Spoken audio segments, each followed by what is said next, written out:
നശിച്ചു പോയവനാണെങ്കിലും അറിവുള്ളവൻ. അങ്ങനെ മൂസാ നബിയോട് ഇബ്ലീസ് പറഞ്ഞു, ഞാൻ പറഞ്ഞു തരാൻ നബി, എന്നെ ഉപദ്രവിക്കും. മൂസാ നബിയെ പേടിയാ, കാരണം ഒരൊറ്റയടിക്ക് കിബുത്തി വർഗത്തിൽപ്പെട്ട ഒരാളെ കൊന്നുകളഞ്ഞ ആളാ മൂസാ നബി. നമ്മളെ പോലെ ചക്കളത്തടിയും കൊണ്ട് നടന്നതല്ല. ഒറ്റയടിക്ക് ഒരാൾ കീഞ്ഞു പോയി. പിന്നെ ശ്വാസം ഉണ്ടോന്നൊന്നും നോക്കണ്ട, അപ്പോഴേ കൊണ്ടങ്ങ് അടക്കിയാൽ മതി. ഒരേ ഒരു അടി അടിച്ചു, ഒറ്റ അടി അടിച്ചിട്ടുള്ളൂ. ആലോചിച്ച് നോക്കി, അത് മൂസാ നബി. അസ്രായിലിനെ പോലും അസ്രായിലിന്റെ ശരീരത്തിലേക്ക് പ്രഹരം വെച്ചു കൊടുത്ത ഒരേ ഒരു പ്രവാചകൻ കലീമുല്ലാഹി മൂസാ നബി അലൈഹിസ്സലാം മാത്രമാണ്. അതുകൊണ്ട് പിന്നെ എങ്ങനെ ഇബ്ലീസ് പേടിക്കാതിരിക്കും? ഇബ്ലീസ് പേടിച്ചപ്പോ ഇബ്ലീസിനോട് മൂസാ നബി അലൈഹിസ്സലാത്തു വസ്സലാം ക്ഷമ കാണിച്ചു. ഇബ്ലീസ് പറഞ്ഞു, മൂസാ നബിയെ, നിങ്ങൾ എന്നെ ഉപദ്രവിച്ചില്ലെങ്കിൽ നിങ്ങൾക്ക് ഞാൻ 3 കാര്യം പറഞ്ഞു തരാം. ഞാനൊരു മനുഷ്യനെ വലയിലാക്കുന്നത് 3 സമയത്താണ്. ഒരു മനുഷ്യനെ ഞാൻ നശിപ്പിക്കുന്നത് 3 സന്ദർഭങ്ങളിലാണ്. ഒരു മനുഷ്യനെ ഞാൻ നരകത്തിലേക്ക് കൊണ്ടുപോകാൻ ഒരുക്കി വെക്കുന്നത് 3 സമയത്താണ് നബിയേ. ആ 3 സന്ദർഭങ്ങളിൽ മനുഷ്യൻ എന്നെ സൂക്ഷിച്ചാൽ, ആ 3 സമയങ്ങളിൽ മനുഷ്യൻ എന്നെ ശ്രദ്ധിച്ചാൽ അവർക്ക് നരകത്തിൽ നിന്ന് രക്ഷപ്പെടാം. ഇബ്ലീസ് ലഅനത്തുല്ലാഹി അലൈഹി പറയുമ്പോ കൊതിയോടെ, ആർത്തിയോടെ, ആവേശത്തോടെ മൂസാ നബി അലൈഹിസ്സലാം ചോദിക്കുന്നു, ആ 3 സമയങ്ങൾ എപ്പോഴാണ്? എന്റെ പ്രിയമുള്ള സഹോദരങ്ങളെ, ഈ തഴവാകുറ്റിപ്പുറത്ത് നുസ്രത്തുൽ അനാം എന്ന പാവപ്പെട്ട സഹോദരങ്ങളുടെ സംഘടനയുടെ 2ാമത് വാർഷികത്തിന്റെ അത് കേൾക്കാൻ വേണ്ടി ഒരുമിച്ച് കൂടിയ എന്റെ പ്രിയപ്പെട്ട സഹോദരങ്ങളെ, ഈ 3 സന്ദർഭത്തിൽ ഞാനും നിങ്ങളെ ഇബ്ലീസിനെ ശ്രദ്ധിക്കണം കേട്ടോ. ഈ 3 സമയത്ത് പിശാചിന്റെ പിന്തലമുറക്കാരായി മാറാതിരിക്കാ ഞാനും നിങ്ങളും ഗൗരവത്തോടെ പ്രവർത്തിക്കണേ. അതിൽ 1ാമത് എപ്പോഴാന്ന് ചോദിക്കുമ്പോ മൂസാ നബിയോട് പിശാച് പറഞ്ഞു കൊടുക്കുന്നു, നബിയേ, ഒന്ന് കോപം വരുമ്പോഴാണ്, ഒന്ന് ദേഷ്യം വരുമ്പോഴാണ്. ദേഷ്യം വരുമ്പോ ഇബ്ലീസ് വരുമോ എന്ന് ശ്രദ്ധിച്ച് സംസാരിച്ചില്ലെങ്കിൽ പലതും വിളിച്ചു പറയും നമ്മൾ. അവസാനം നമ്മൾ മെസ്സേജ് അയക്കും, അന്നേരം തോന്നിയ ദേഷ്യത്തിൽ വിളിച്ചു പറഞ്ഞതാ, പൊരുത്തപ്പെടണം, കാര്യമില്ല. പള്ളിയുടെ പൊതുയോഗത്തിനൊക്കെ നമ്മൾ കണ്ടിട്ടില്ലേ? പൊതുയോഗത്തിനൊക്കെ പിന്നെ ഇപ്പോ കാശുകാർക്കും വലിയ വലിയ സ്ഥാനമുള്ളവർക്കൊക്കെ അല്ലേ സംസാരിക്കാൻ പറ്റും. പാവപ്പെട്ട ആരെങ്കിലും അസ്സലാമു അലൈക്കും, എനിക്കൊരു കാര്യം പറയണമെന്ന്, ആള് കൊള്ളാ, ഇവിടെ തെണ്ടിത്തിരിഞ്ഞ് കിടന്ന് കാലണക്കി വരയിലാണ്, അച്ഛനെ അവരെ ഒതുക്കി അവിടെ ഇരുത്തും.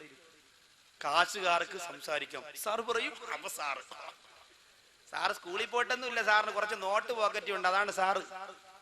എന്റെ പ്രിയപ്പെട്ടവരെ, ആലോചിക്കണം. അങ്ങനെ സമ്പന്ന വർഗത്തിന്റെ കുപ്പകയായി ഇസ്ലാമിന്റെ ചില കാര്യങ്ങളൊന്നും മാറിക്കൊണ്ടിരിക്കുകയാണ്. അല്ലാഹു കാത്തിരക്ഷിക്കുമാറാകട്ടെ.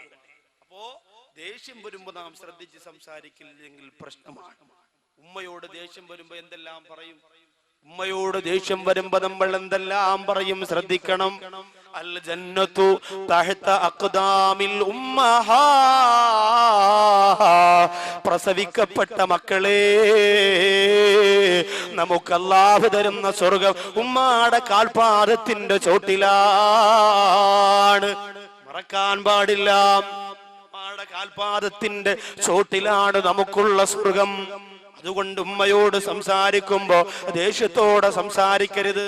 അപ്പൊ വാപ്പയോട് സംസാരിക്കുമ്പോ ദേഷ്യപ്പെടാമോ? പാടില്ല. വാപ്പയും ഉമ്മയും നമ്മുടെ ഗുരുനാഥന്മാരെ പോലെയാണ്. നമ്മുടെ ഗുരുനാഥന്മാരെ പോലെയാണ്. അല്ലാഹുവും റസൂലും കഴിഞ്ഞാൽ പിന്നെ നമുക്ക് ഏറ്റവും വലുത് നമ്മുടെ ഉമ്മയല്ലേ, നമ്മുടെ ഉപ്പയല്ലേ. ആ മാതാപിതാക്കളുടെ പൊരുത്തം നുസ്രത്തുൽ അനാമിന്റെ പ്രിയപ്പെട്ട സംഘാടകര് നേടിയെടുക്കണമെന്ന് വേദനയോടുകൂടി ഞാൻ ഓർമ്മപ്പെടുത്തുകയാണ്. കാരണം നിങ്ങൾ ഈ ചെയ്യുന്നത് നല്ലൊരു പ്രവൃത്തിയാണ്. നിങ്ങൾ ഈ ചെയ്യുന്നത് വളരെ ഒരു പുണ്യകാര്യമാണ്. അതിന് അല്ലാഹുവിന്റെ മുന്നിൽ പ്രതിഫലം വേണം മോനെ. ആരുടെയും കയ്യടി വേണ്ടടാ, ആരുടെയും ഒത്താശ വേണ്ടടാ. ജനങ്ങൾ നിങ്ങളെ കുറ്റപ്പെടുത്തട്ടെ, പരിഹസിക്കട്ടെ, കളിയാക്കട്ടെ, ആരും നിങ്ങൾക്ക് സർട്ടിഫിക്കറ്റ് തരണ്ട.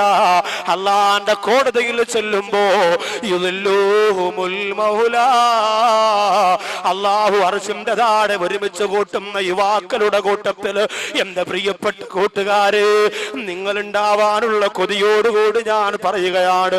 ആരുടെയും സിമ്പതിക്ക് വേണ്ടിയല്ല. അതുകൊണ്ട് ഉമ്മാടെയും ഉപ്പാടെയും പൊരുത്തം ഇതിന് നിർബന്ധമാണ്. ഈ രാത്രിയാണെങ്കിൽ ഈ രാത്രി തന്നെ നൊന്ത് പ്രസവിച്ച ഉമ്മയോട് പോയി പറയണം, ഉമ്മ തടവ കുറ്റിപ്പുറത്ത് നുസ്രത്തുൽ അരാബിന്റെ പ്രവർത്തനം കൊണ്ട് അള്ളാന്റെ പൊരുത്തം നേടാൻ കൊതിച്ചുകൊണ്ട് ജീവിക്കുന്നവനാണ് ഞാൻ. അതുകൊണ്ട് എന്റെ പ്രിയപ്പെട്ട ഉമ്മ, നിങ്ങളുടെ പൊരുത്തക്കേട് എനിക്ക് തരല്ലേ, നിങ്ങളുടെ ഗുരുത്തക്കേട് എനിക്ക് തരല്ലേ. സംസാരിക്കുമ്പോ ദേഷ്യം വരുമ്പോ ഞാനും നിങ്ങളും ശ്രദ്ധിക്കണം. കുടുംബജീവിതത്തിൽ ഏറ്റവും കൂടുതൽ പാളിച്ചയുണ്ടാകുന്നത് ഭാര്യക്ക് ദേഷ്യം വരുമ്പോ, ഭർത്താവിന് ദേഷ്യം വരുമ്പോഴല്ലേ. കുടുംബജീവിതത്തിൽ ഏറ്റവും കൂടുതൽ പാളിച്ച വരുന്നത് എപ്പോഴാണ്? എന്റെ പ്രിയപ്പെട്ടവരെ, കുടുംബജീവിതത്തിൽ പോലും പരസ്പരം സഹിക്കാനും ക്ഷമിക്കാനുമുള്ള മനസ്സില്ലാതെ പെട്ടെന്ന് വരുന്ന ദേഷ്യത്തിന്റെ പേരിലാണ് ഒരുപാട് കുടുംബജീവിതം തെറ്റിപ്പിരിഞ്ഞു പോകുന്നത്. അല്ലാഹുവിന്റെ ഹബീബ് പറഞ്ഞത് എന്താണ്? ഔസിനി യാ റസൂലല്ലാഹ്, ഔസിനി യാ റസൂലല്ലാഹ്,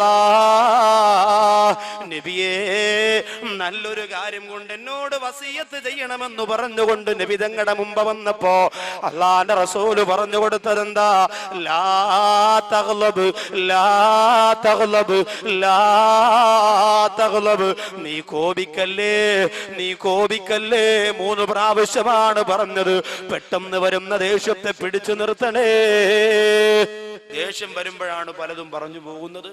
ദേഷ്യം വരുമ്പോ ഒരു സഹോദരൻ പറഞ്ഞത്, ഉസ്താദെ നല്ല അടിപൊളി മൊബൈലായിരുന്നു, റബ്ബറൊക്കെ ഇട്ട് കൊണ്ടുവരുന്നു വാരിക്കൂട്ടി. എന്തു പറ്റി? വീട്ടിൽ ചെന്നപ്പോ ഭാര്യ എന്തോ ഒരു സാധനം വാങ്ങിക്കൊണ്ട് ചെല്ലാൻ പറഞ്ഞു, കൊണ്ടുവന്നില്ല. മറന്നുപോയത് കൊണ്ട് ഭാര്യയുമായിട്ട് വഴക്കായി ദേഷ്യം വന്ന് കയ്യിലിരിക്കുന്ന മൊബൈൽ ഇവിടെ സ്വൈര്യം ഇല്ലെന്നും പറഞ്ഞുകൊണ്ട് ഒരൊറ്റ എറിഞ്ഞു. മാർബിളിൽ വീണു, മൊബൈൽ തവിട് പൊടിയായി. അങ്ങനെ 16 റബ്ബറൊക്കെ ഇട്ട് ഇപ്പൊ ഉസ്താദെ 2 കേൾക്കുമ്പോ 4 വരണം, മെസ്സേജ് അയക്കുമ്പോ പാട്ട് കേൾക്കണം. ഒരു ബഹളം തന്നെ. എന്ത് പറ്റി? പിന്നീട് കരഞ്ഞിട്ടൊന്നും കാര്യമില്ല.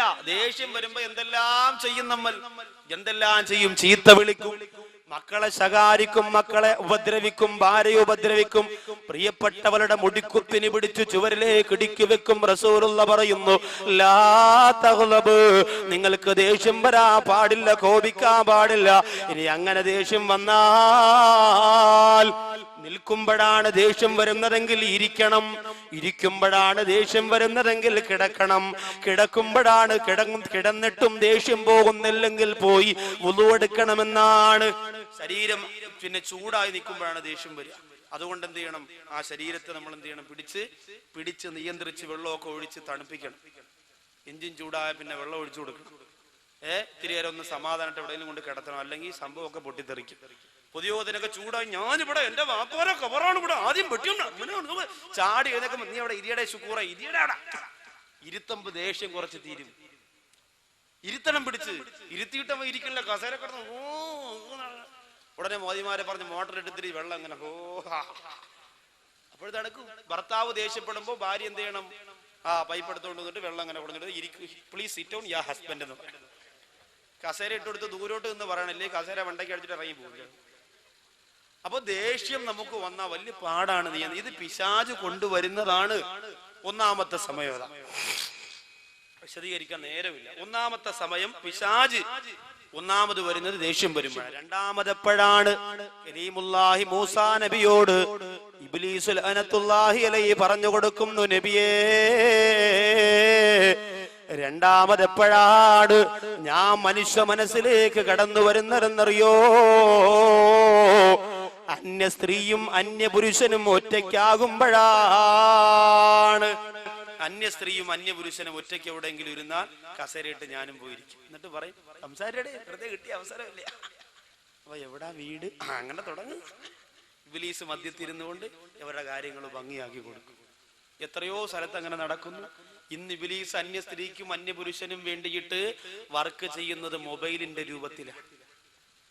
മെസ്സേജ് രാത്രിയാകുമ്പോ 16 വയസ്സായ മോള് കിടന്നുറങ്ങുന്നു, ഉമ്മച്ചിരെയും വാപ്പച്ചിയുടെ അടുത്ത് കൂക്കൂ കൂക്കൂ മെസ്സേജ് വരാം. 1 മണിയാകുമ്പോ പെണ്ണെടുത്ത് വായിച്ചു നോക്കുമ്പോ മെസ്സേജ് MUPILAN മൂപ്പിലാൻ. ഉറങ്ങിയോ? ഉറങ്ങിയെങ്കിൽ ടെറസിന്റെ മുകളിൽ കയറൂ, ഞാൻ അപ്പുറത്തെ വീട്ടിലെ ചെടിച്ചട്ടിയുടെ മണ്ടയിലുണ്ട്, നമുക്ക് വെളുക്കുന്നവരെ സംസാരിക്കാം. മെസ്സേജ്. അപ്പൊ ഇവള് തിരിച്ചു പറയും, എടാ ചീത്താനെ വാപ്പ ഉറങ്ങിയിട്ടില്ല, പിന്നീട് കുറച്ചുകൂടെ കഴിയട്ടെ. കുറച്ച് കഴിയുമ്പോ വീണ്ടും കൂക്കൂ കൂക്കൂ. യവനിതൊന്നും നോക്കേണ്ട കാര്യമില്ല. അവന് വാപ്പായുമാക്കെ തലാക്കി ടെറസിന്റെ മണ്ട ഇട്ടിരിക്കുകയാണ്. അവന് ഏതെങ്കിലും ഒരു പെണ്ണ് തിരിച്ച് റിപ്ലൈ കൊടുക്കുമ്പോ அவங்க സംസാരം തുടങ്ങിക്കോളും. അതുവരെ ഇങ്ങനെ അയച്ചുകൊണ്ടിരിക്കും. അങ്ങനെ രണ്ടാമത് വീണ്ടും കൂക്ക് കേൾക്കുമ്പോ ഈ പെണ്ണിന്റെ വാപ്പ പറയും, ആരിഫാ ഇവിടെ ആരാ ബോംബ് വെച്ചെന്നാ തോന്നണ, കുറെ നേരമായിട്ട് കൂക്കൂ കൂക്കൂന്ന് കേൾക്കാം. ഇത് നിങ്ങൾ വിചാരിക്കും അത്രയും ബുദ്ധിയുള്ള പെണ്ണിന് പിന്നെ മൊബൈൽ സൈലന്റ് ആയിക്കൂടെ എന്ന്. ചൈന സെറ്റല്ലേ, സൈലന്റ് ആക്കി ആവണ്ടേ. ഹൗദിൽ കിടന്നാലും ബെല്ല് കേൾക്കണ സാധനമാണ് ചൈനക്കാരിറക്കണേ. ഇനി ഇമാമിനെയും കൂടെ ചൈനയിൽ നിന്ന് ഇറക്കിയാൽ രക്ഷപ്പെട്ടു. ഇമാമിനെയും കൂടെ ചൈനയിൽ നിന്ന് ഇറക്കിയാൽ അടിപൊളിയായിരിക്കും, നല്ല രസമായിരിക്കും. മീശ താടിന്നുണ്ടാവില്ല എന്ന് പറഞ്ഞ് കുത്തു പോകുമ്പോ വലിയ അല്ല, ശമ്പളം കൊടുക്കാനല്ലേ പാട്. ചൈനയിൽ നിന്ന് ഇറങ്ങിക്കോളി. എന്റെ സഹോദരങ്ങളെ, അപ്പോ അന്യ സ്ത്രീയും അന്യ പുരുഷനും ഒറ്റയ്ക്കെവിടെയെങ്കിലും ഇരുന്നാൽ മൂന്നാമനായി പിശാച് വരുന്നതാണ്. അഫറൈതൽ ഹമുവ യാ റസൂലല്ലാഹ്, അല്ലാഹുവിന്റെ റസൂലേ ഹമുവിനെ കുറിച്ച് എന്തു പറയുന്നു നബിയേ? ഹമുവെന്ന് പറഞ്ഞാൽ ആരെന്ന് എന്റെ സഹോദരിമാർക്കറിയോ? ഭർത്താവിന്റെ അനുജനാണ്, ഭർത്താവിന്റെ ജ്യേഷ്ഠനാണ്. എന്തു പറയുന്നു നബിയേ? അള്ളാന്റെ റസൂല് പറഞ്ഞു അവരും അന്യരാണ്. അൽ ഹമു അൽ മൗതു, ഹമുവെന്ന് പറയുന്ന ഭർത്താവിന്റെ അനുജനും ജ്യേഷ്ഠനുമായി നീ ഇടപെടുന്നത് അതും മരണത്തിന് തുല്യമാണ്. ചില സഹോദരിമാര് പറയുമല്ലോ, എന്റെ ഇക്ക ഗൾഫിലാണെങ്കിൽ എന്താ, മോന് പോളിയോ കൊടുക്കാൻ പോകുമ്പോ അനിയന്റെ പൾസർ ഉണ്ടല്ലോ, ശ്രമിക്കണ്ട, എവിടെ പോകാനും അനിയൻ പൾസറും കൊണ്ടുവരുമല്ലോ. എന്റെ അനുജനും ഭാര്യയും കൂടി വീഗാലാൻഡിൽ പോയപ്പോ എന്നെ കൊണ്ടുപോയല്ലോ. അനുജൻ എന്നോട് വല്ലാത്ത സ്നേഹമാണ്, എന്റെ ഇക്കയെക്കാളും ഇഷ്ടമാണ്. എന്റെ അനുജനില്ലെങ്കിൽ ഞാൻ ഒരുപാട് വേദനിച്ചു പോയന് എന്ന് പറയുന്നവര്, ഒരു ഭർത്താവിന്റെ അനുജന്റെ സ്നേഹം ഞാൻ നിഷേധിക്കുന്നില്ല. പക്ഷേ ഭർത്താവിനെ പോലെ ഇടപെടുന്നത് ഹറാമാണ് പെണ്ണേ, അത് സൂക്ഷിക്കണേ. അന്യരെ സൂക്ഷിച്ചേ പറ്റൂ. അത് മാമാടെ മോനാണ്, മാമിയുടെ മോളാണെന്നൊക്കെ പറഞ്ഞ് ഇബ്ലീസ് നിങ്ങൾക്ക് ബന്ധം ചേർത്ത് തരും. പക്ഷേ ഹറാമ് ഹറാമ് തന്നെ, അറിയാതെ ഞാനും നിങ്ങളും കുടുങ്ങിപ്പോകും. അള്ളാഹു കാത്തുരക്ഷിക്കട്ടെ. അതുകൊണ്ട് അന്യ സ്ത്രീയും അന്യ പുരുഷനും ഒറ്റയ്ക്കാകുന്ന സമയമുണ്ടല്ലോ. 14 വയസ്സുകാരിയായ മോള് അപ്പുറത്ത് വീട്ടിൽ കൊണ്ടാക്കിയിട്ട് കറങ്ങാൻ പോകുന്ന ഉമ്മ, 17കാരിയുടെ കൂടെ 22കാരനെ ട്യൂഷൻ എന്ന പേരില് റൂമിന്റെ അകത്തടച്ചിടുന്ന ഉപ്പ, കേരള കലോത്സവത്തിന്റെ പേരിൽ, യുവജനോത്സവത്തിന്റെ പേരിൽ കോട്ടയത്തും തിരുവനന്തപുരത്തും ലോഡ്ജ് എടുത്തുകൊണ്ട് മക്കൾക്ക് താമസ സൗകര്യം ഒരുക്കി കൊടുക്കുന്ന ഉമ്മ, ഹോസ്റ്റലിൽ താമസിക്കാൻ വേണ്ടി 17കാരിക്ക് 18കാരിക്ക് സ്വാതന്ത്ര്യം കൊടുക്കുമ്പോ ആ പൊന്നുമോളെ മൊബൈലിലേക്ക് വിളിക്കുമ്പോ 24 മണിക്കൂറും ബിസിയാണെങ്കിൽ പിന്നെ എന്തിനാണ് ഉമ്മ മാസാമാസം വിദേശ രാജ്യത്ത് കിടന്ന് വിയർപ്പെടുക്കുന്ന ഭർത്താവിന്റെ നോട്ടുകെട്ട് വാങ്ങി മോള് കുരുതി കൊടുക്കുന്നതുമ്മ? ശ്രദ്ധിക്കണേ.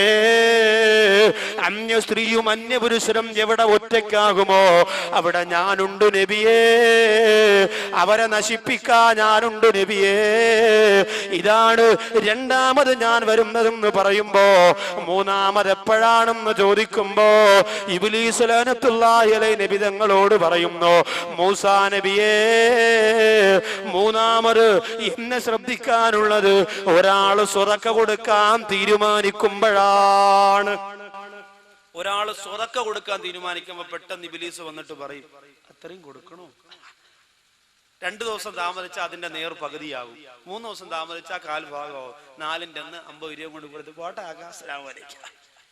ഇന്നലെ ഇവിടെ നിന്ന് പോയ ഒരു സഹോദരൻ ഉദാഹരണത്തിന് ചിന്തിച്ചോ, 5000 രൂപ ഇന്ന് ഇവിടെ കൊടുക്കണം പാവപ്പെട്ട കൊച്ചുങ്ങൾക്ക് വേണ്ടി. ഒന്നുമല്ലെങ്കിലും ഇത്രയും ജനങ്ങൾ ഒരുമിച്ച് കൂടിയതിൽ ഒരാളുടെ ആമീൻ സ്വീകരിച്ചുകൊണ്ട് അള്ളാഹു എന്നെ രക്ഷപ്പെടുത്തിയാലോ എന്ന് ചിന്തിച്ചുകൊണ്ട് 5000 കൊടുക്കാൻ തീരുമാനിച്ചു.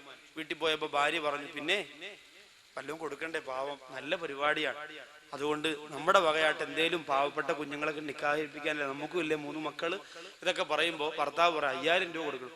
5000 രൂപയെ ഞാൻ വല്ല 500 രൂപയാണ് കൊടുത്താവെന്ന് പറയും. എന്റെ റബ്ബേ, ഇയാളെ ആള് കൊള്ളാലോ, 5000 രൂപയെ പടച്ചവനെ. ഇന്ന് രാവിലെ ഇവിടെ ഒരാള് വന്നതേ ഉള്ളൂ, കറണ്ടിലെ അടുപ്പം കൊണ്ട്. ഞാൻ പൈസ ഇല്ലെന്ന് വേണ്ടെന്ന് പറഞ്ഞു വിട്ടതാ. കറണ്ടിലെ അടുപ്പ് കമ്പനി പരിചയപ്പെടുത്തുന്ന പുതിയ സാധനമാണ് താത്ത, സ്വിച്ച് ഇട്ടാ മതി, ചായ റെഡി.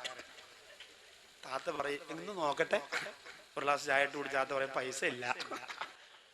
എന്റെ പ്രിയപ്പെട്ടവരെ, അങ്ങനെ കമ്പനി പരിചയപ്പെടുത്തുന്ന സാധനങ്ങളുമായിട്ട് രാവിലെ വന്നപ്പോ വാങ്ങാതെ പറഞ്ഞു വിട്ടതല്ലേ. അതുകൊണ്ട് 5000 ഒന്നും കൊടുക്കണ്ട, ബാക്കി തഴവയിൽ എത്ര ആൾക്കാരുണ്ട് കാശുള്ളവര്, അതുകൊണ്ട് 5000 വേണ്ട, 2500 രൂപ കൊടുക്കുക. അങ്ങനെ തീരുമാനിക്കുന്നു. 2500 ആയി. രാവിലെ ആകുമ്പോൾ ഒരാൾ കല്യാണം വിളിക്കാൻ വന്നു. അവിടെ ഒരു 500 കൊടുക്കണ്ടേ, അപ്പൊ 2000 അവിടെ പള്ളി കൊടുത്തിട്ട് അവിടെ 500 കൊടുക്കുക. അപ്പൊ 5000 പിന്നെ 2000 ആയി. അങ്ങനെ പാലുകാച്ചിനും അച്ചാരം പിന്നെ കൊടുത്ത് അവസാനം ഇവിടെ വരുമ്പോ ദുആ ലിസ്റ്റിൽ പറയാൻ മടി. കാരണം എന്താ? 25 രൂപയേ ഉള്ളൂ. ബക്കറ്റ് കൊണ്ടുവരുമ്പോ ഇടാം. 5000 രൂപ ഒറ്റ ദിവസം കൊണ്ട് 25 ഉലുവയായി. ആലോചിച്ച് നോക്കി. ആര് സ്വതക്ക കൊടുക്കാൻ തീരുമാനിക്കുന്നുവോ പിശാച് അവിടെ കടന്നു വരുമെന്നാണ്.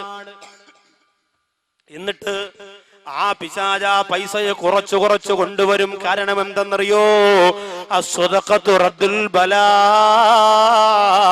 സ്വതക്ക എന്ന് പറയുന്നത് നിനക്ക് വരാനിരിക്കുന്ന ഒരുപാട് അപകടത്തെ അള്ളാഹു മാറ്റുന്നതിനൊരു കാരണം.